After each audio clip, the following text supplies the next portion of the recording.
Já estamos numa nova década, já em 2020 começou e por isso hoje eu resolvi trazer esse vídeo para contar a história desse cara que foi incrível e assim inspirar a nossa década.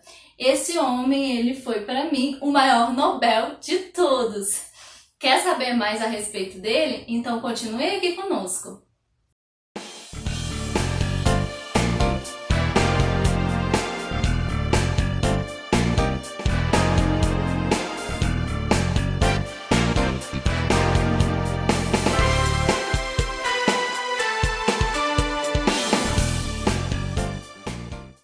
Olá pessoas, eu me chamo Clarice e hoje nós vamos falar desse cara, o maior Nobel de todos. Ele ali que teve sua vida normal, durante todo o seu período de vida foi normal e a diferença aconteceu ali no finalzinho da sua vida. Para ser mais exato, no momento em que ele decidiu fazer seu testamento. Pois é, gente, hoje eu vou falar para vocês um pouco da história de Alfred Nobel, o cara que fez o Prêmio Nobel. Mas antes de eu falar de como chegou no Prêmio Nobel, eu quero contar um pouquinho da história dele. Ele foi uma pessoa muito comum. Ele nasceu em 1833 em Estocolmo, mas foi criado em São Petersburgo, na província da Rússia. Lá ele tinha 2 irmãos mais velhos e um irmão mais novo e foi criado ali com seu pai empresário do ramo da engenharia civil. Os pais dele, como um bom pai, permitiu que ele estudasse em uma boa escola, já que tinha condição por causa do trabalho, né? Estudar em colégios bons e tudo mais. E Alfred Nobel, ele tinha um interesse maior em literatura, química e física. Ele gostava muito dessas matérias, inclusive da química. E por isso o pai dele resolveu pagar para que ele viajasse e conhecesse e estudasse sobre química.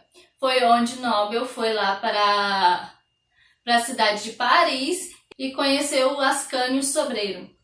Esse jovem químico, ele foi o inventor da glicerina, que era um componente líquido e de fácil explosão.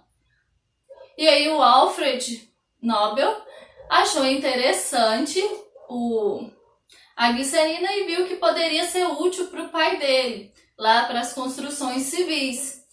E quando voltou dos estudos, levou para o pai para a construção civil. Porém, a glicerina, pelo fato de ser líquida, ela causava muitos acidentes, então ali acabava matando algumas pessoas e tudo mais, entre elas, em alguns testes que Alfred fez, matou o irmão mais novo. Mas ele não desistiu, continuou tentando, até que ele conseguiu fazer com que a glicerina ficasse pastosa. E foi onde ele patenteou e fez a invenção da dinamite. Na época, era uma época de exploração dos diamantes e da mineração, então fez muito sucesso, facilitou muito para essa área e assim Alfred ganhou muito dinheiro.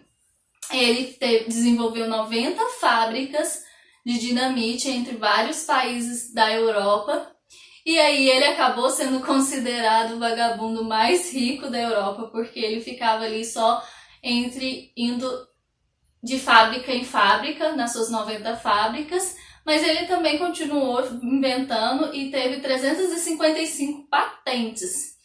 Mas apesar de seu sucesso todo profissional, de ter conseguido bastante dinheiro, Alfred era alguém muito solitário.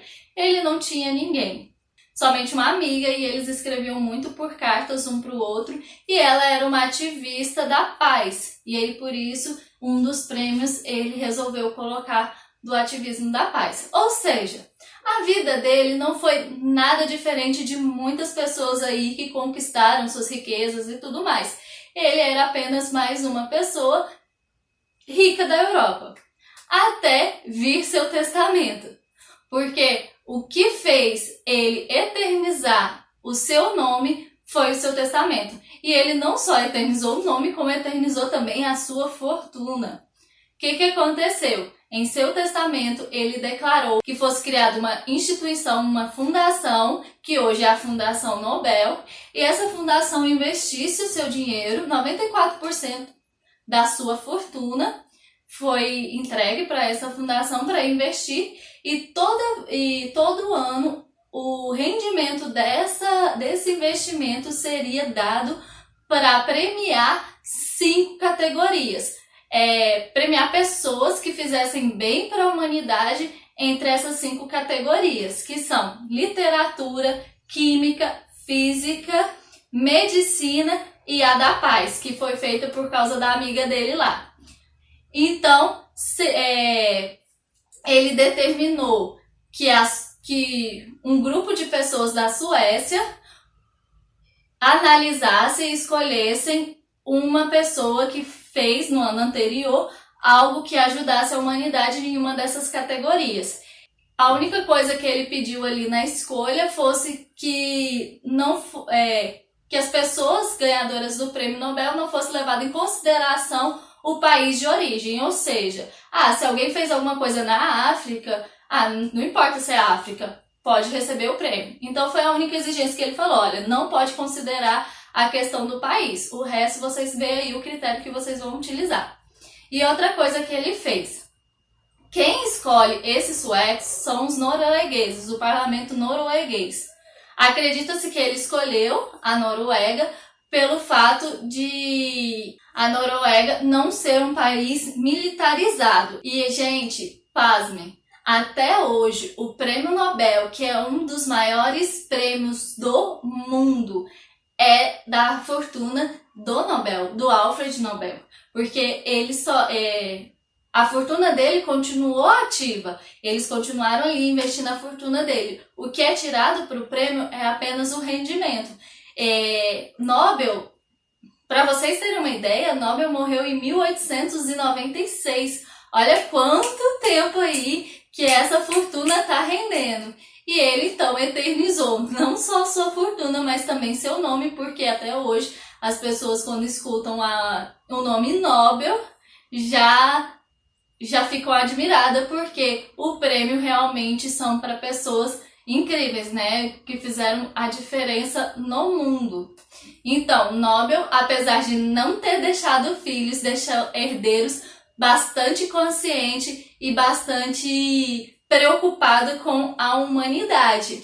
E vamos ver aí mais vários Nobel sendo entregues todo ano, né? É entregue Nobel para essas 5 categorias, e hoje já existe uma 6ª categoria, que é a categoria de economia, só que essa eles colocam em memória de Nobel, porque não é da Fundação Nobel. São outras pessoas que pagam por esse prêmio, mas eles colocaram em memória de Nobel. Ou seja, eternizou esse cara que, assim como eu e assim como você, não teve uma vida extraordinária, não teve uma mente brilhante como a de Tesla ou como a de Einstein, mas conseguiu fazer a diferença com aquilo que tinha. Então, eu trouxe esse vídeo para que vocês tenham consciência para essa década de 2020, a gente possa fazer a diferença para outras pessoas, a gente possa ser mais humanos e conseguir aí fazer muito mais coisa com aquilo que a gente tem. A gente não precisa ser extraordinário para fazer a diferença na vida das pessoas. Então, é isso que eu quero deixar para vocês, que nessa década nós possamos ser diferentes e possamos fazer do nosso mundo um mundo melhor. Então, já conhecia a história de Nobel? Não? Curtiu? Então deixe seu like aí, deixe seu comentário falando a respeito, se você já conhecia, se você não conhecia, o que você achou dessa história. E se você ainda não é inscrito no canal, se inscreva aí para que a gente possa se inspirar e possa fazer muitas coisas aí juntos nos próximos vídeos. E para finalizar esse vídeo, eu queria deixar uma frase que para mim marcou muito no ano de 2019 e eu queria que vocês refletissem para essa nova década, que é a seguinte: vamos criar robôs para que os seres humanos tenham mais tempo para voltar a ser humano. Então, é com essa reflexão que eu deixo vocês hoje. Até o próximo vídeo. Tchau!